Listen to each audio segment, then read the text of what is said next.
This is 8 Minutes, a podcast helping you understand the energy transition in just a few minutes. I'm your host, Paul Schuster. Not all renewable projects are alike. Another solar project built in California may not have the same impact in reducing carbon emissions as placing that same project in West Virginia or Idaho.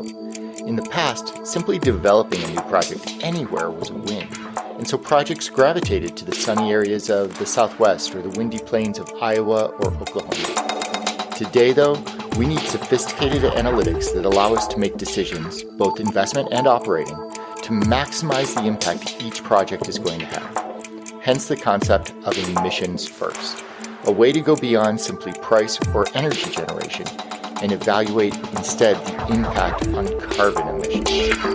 Lee Taylor, the CEO of REsurety, sat down with me to discuss how their company is providing the data and analytic backbone to this super important area. 8 minutes. It's how long it takes the sun's rays to reach Earth, or about how long my son can stay awake during a church sermon. My son. Really. Let's get it on. Lee Taylor is the CEO of REsurety, a company that evolved from his thesis project in business school and is now celebrating over 10 years of working in the energy transition. We're an information and risk management provider to the energy transition clients. The last decade or so has seen a remarkable shift in how renewable energy projects get developed and built.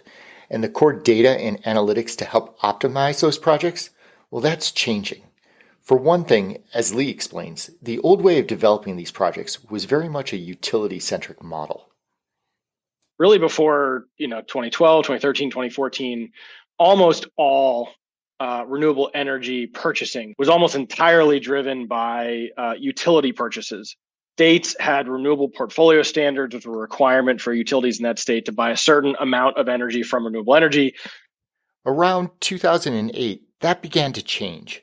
Walmart, SC Johnson, Google, Harvard University, big organizations began to take a proactive approach to energy and sustainability, and they started purchasing renewable power directly themselves.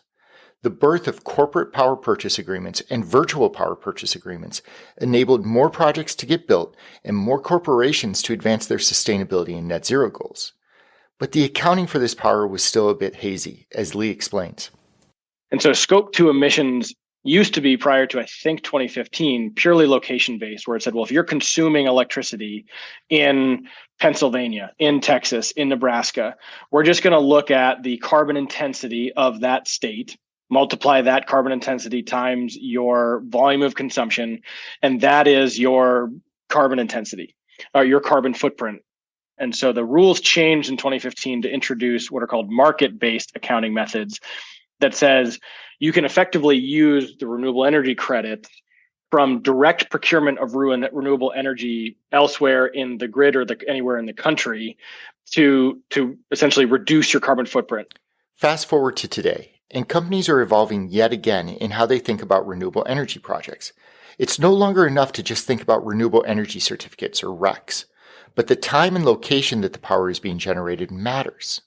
And the reason is that the carbon intensity of each megawatt hour is wildly variable. And so if you are in the middle of the day in Southern California, you are talking about incredibly clean electricity because of the amount of solar there. If you're talking, overnight in West Virginia, you're talking almost exclusively a coal plant. Understanding the timing and locational impact of renewable generation is something that Lee calls locational marginal emissions. The U.S. power grid is made up of thousands of little nodes. Okay, to overly simplify, think of two nodes as the opposite ends of a transmission line, and each node has a demand on it for electricity as well as a potential supply, and each node gets its own price in order to balance that supply and demand. That's called locational marginal pricing, but Lee's team takes it a step further and calculates the emissions at each node, all of them, every hour. And it's not as though this is just an academic exercise. That plus minus 50, 100% is the scope we're talking about. We're not talking about, on the margin differences. There can be very large differences in the carbon intensity of these projects, even with the same fuel, if you're talking Texas solar or, PJM wind. But what it also does is shifts the conversation away from RECs, which are just related to renewable energy projects. Transmission projects that allow more power to flow to areas of need, or storage projects which can charge during sunny, windy times, those assets don't generate RECs, but they're still critical to a renewable energy transition. Look, today, the accounting standards for carbon and renewable energy are really just REC driven. That means that a corporation wanting to invest in renewable energy is kind of forced to think only about a new solar or a new wind plant. But one of the big problems we have is that sometimes transmission just isn't big enough to get renewable power from where it's generated to where it's needed. We need bigger or more pipes to move those electrons. By looking at emissions at each node, Lee's team is able to identify where the relative emissions is higher and where a new transmission line could have more substantial impact. And by looking at carbon and not just RECs, REsurety normalizes that equation. So maybe a company can decide to invest in a new transmission project because the net result is better than installing another solar array. And it's not just a supply side effort either.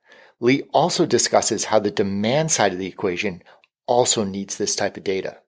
This is a big area of opportunity for, the EV makers. For example, you plug in your car and it says, do you want to charge right now? Or do you want to give me, the car get to choose at some point in the next 12 hours when to charge? Because I'll look at the grid and I will wait, and until the grid is cleanest and I'll charge then. The energy transition is complex. Sure, 50 years from now, locational marginal emissions may not be needed if the entire grid is producing nothing but clean energy. But today, every dollar spent should be maximizing the impact on reducing emissions. And so the goal, right, is that this sort of data drives decision-making down to that, potentially very granular level, all the way up to, a 10-year, 250 megawatt, power purchase agreement. I'm Paul Schuster, and this has been your 8 Minutes.